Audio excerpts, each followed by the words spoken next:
23 जुलाई 2025 श्रावण मास की शिवरात्रि के दिन किया गया एक छोटा सा उपाय करवा सकता है आपके बच्चों का विवाह। यदि आपके बच्चों की शादी के लिए रिश्ता पक्का होने में बार बार अड़चने आ रही हैं, शादी में लगातार देरी बनी हुई है, तो ये वीडियो आपके लिए है।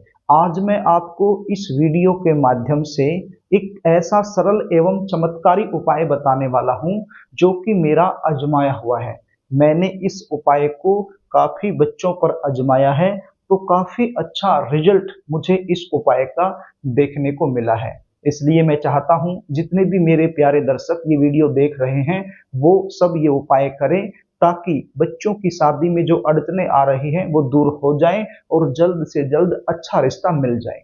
प्रिय दर्शकों, कई बार सिचुएशन क्या होती है, आपके बच्चों की शादी के लिए रिश्ते तो बहुत सारे आएंगे, बातें भी चलेंगी, लेकिन सफलता तक नहीं पहुंच पाएंगी, बीच में ही ब्रेक हो जाएंगी। और कई बार तो सिचुएशन होती है कि रिश्ता पक्का हो जाता है, सारी बातें फाइनल हो जाती हैं, बिल्कुल एंड में जाकर कोई न कोई ऐसी बात निकल कर सामने आती है जिसके चलते रिश्ता टूट जाता है। कभी लड़की वाले मना कर देते हैं, कभी लड़के वालों की तरफ से ना हो जाती है।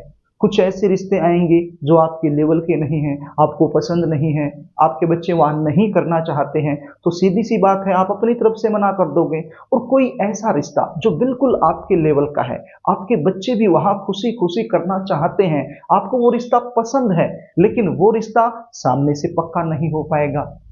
जबकि आपके बच्चे दिखने में सुंदर हो सकते हैं, अच्छी खासी उनकी जॉब हो सकती है, या फिर अपना खुद का व्यवसाय हो सकता है। भगवान की कृपा से आपका बैकग्राउंड भी काफी अच्छा हो सकता है।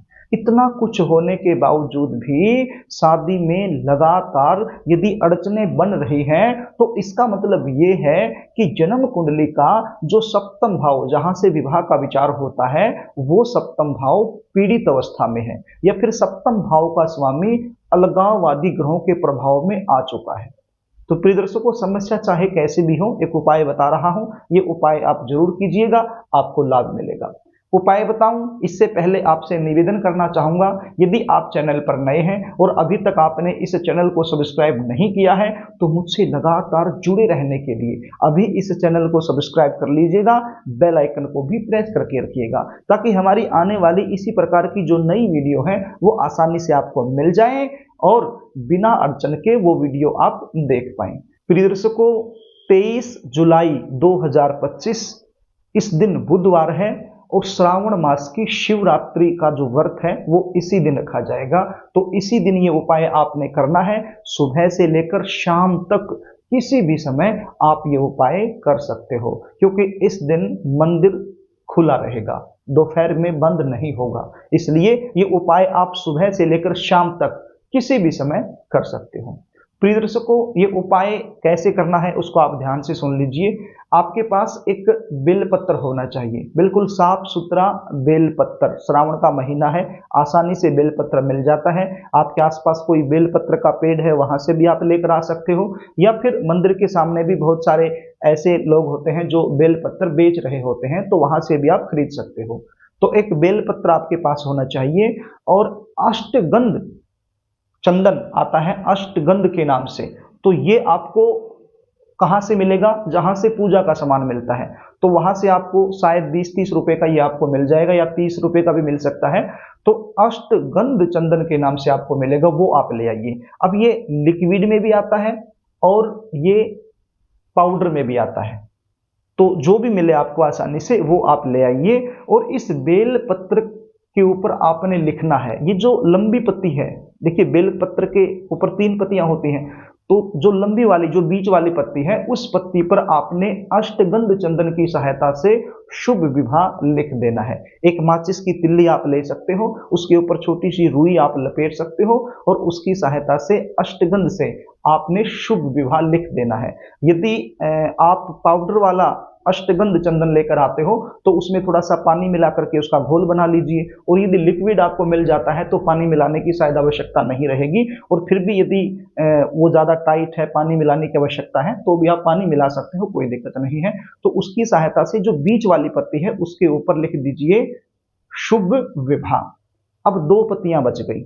अब इनके ऊपर क्या लिखना है, इनके ऊपर एक पत्ती के ऊपर लिखना है बच्चे की उम्र। भाई बच्चा किस उम्र में चला हुआ है। मान लीजिए आपका बेटा है या बेटी है, उसकी उम्र 25 साल की हो चुकी है, 26वें में वो चल रही है या चल रहा है, तो आपने 26 लिखना है।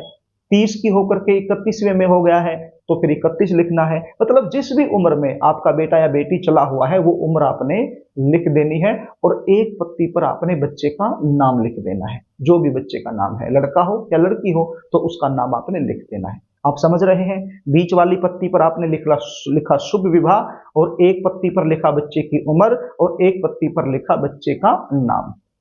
किसकी सहायता से? अष्टगंध चंदन की सहायता से। यदि आपके घर में पहले से अवेलेबल है तो वो भी आप प्रयोग में ले सकते हो, नहीं तो फिर बाजार से आसानी से आपको मिल जाता है। तो आपने ये लिख लेना है और शिव मंदिर में चले जाना है। शिव मंदिर में जाकर के जहां पर शिवलिंग है वहां पर आपने इस बेलपत्र को अपनी मनोकामना बोलते हुए शिवलिंग पर अर्पित कर देना है। अब जिस साइड में आपने लिखा है, लिखा हुआ जो हिस्सा है वो शिवलिंग की तरफ आपने रख देना है, अपनी मनोकामना बोलते हुए, बच्चे का नाम, बच्चे का गोत्र बोलते हुए। और यदि बच्चे खुद ये उपाय कर रहे हैं तो खुद भी कर सकते हैं, तो वो भी इसी प्रकार से करें। अपना नाम और अपना गोत्र बोलते हुए ये आपने शिवलिंग के ऊपर अर्पित कर देना है। देखिए शिवरात्रि है, हो सकता है कि आप बहुत बड़ी पूजा करते हो, इस दिन बहुत सारी चीजें आप लेकर जाते हो शिव मंदिर में और शिवलिंग पर अर्पित करते हो, तो आप कीजिए, उसमें कोई कटौती नहीं करनी। आप अपनी मर्जी से जो भी आपकी पूजा है वो आप पूरी पूजा कर लीजिए। तो पूरी पूजा जब आपकी हो जाए तो अंत में ये जो बेलपत्र मैंने बताया है लिखा हुआ, ये आपने शिवलिंग पर अर्पित कर देना है। गणपति जी महाराज से भी प्रार्थना कर लेनी है, माँ गौरी से भी प्रार्थना कर लेनी है, शंकर भगवान से प्रार्थना कर लेनी है, संपूर्ण शिव परिवार से प्रार्थना कर लेनी है बच्चों के शीघ्र विवाह होने के लिए। बस ये बेलपत्र यदि आप श्रावण मास की शिवरात्रि के दिन सुबह से लेकर शाम तक किसी भी समय शिवलिंग पर अर्पित कर देते हैं तो विवाह में आ रही बड़ी से बड़ी अड़चन तत्काल दूर होकर के अच्छे से अच्छा रिश्ता आने का संयोग बन जाएगा। प्रिय दर्शकों, एक मंत्र मैं आपको बता रहा हूं, श्री शिवाय नमस्तुभ्यम, श्री शिवाय नमस्तुभ्यम, या फिर ओम नमः शिवाय, ओम नमः शिवाय। इस मंत्र का जाप कर लीजिए मंदिर में ही बैठकर।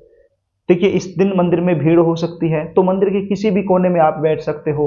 यदि शिवलिंग के पास बैठना संभव नहीं है इतनी देर तक, तो फिर किसी भी कोने में कहीं पर भी आप बैठ करके श्री शिवाय नमस्तुभ्यम, श्री शिवाय नमस्तुभ्यम बोल सकते हो, या फिर आप ओम नमः शिवाय, ओम नमः शिवाय ये बोल सकते हो। तो इस मंत्र को आप 11 बार, 21 बार, 41 बार, 51 बार या 108 बार, जैसा भी समय आपके पास है उतनी बार बोल दीजिए, और हाथ जोड़ करके अपनी मनोकामना भोले बाबा माँ पार्वती के सामने रख दीजिए। आपकी जो मनोकामना है, आपकी जो प्रार्थना है वो जरूर स्वीकार हो जाएगी।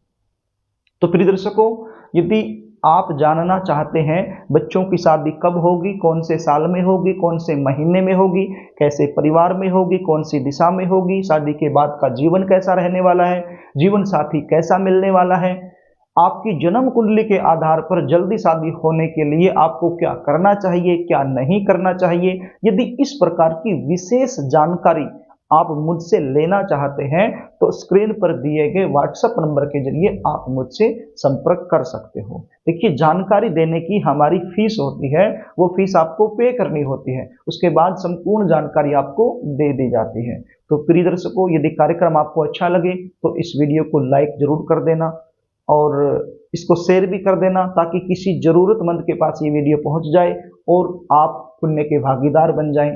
कमेंट बॉक्स में जय भोलेनाथ जरूर लिख देना, ताकि उपाय करने का 100% लाभ आपको मिल जाए।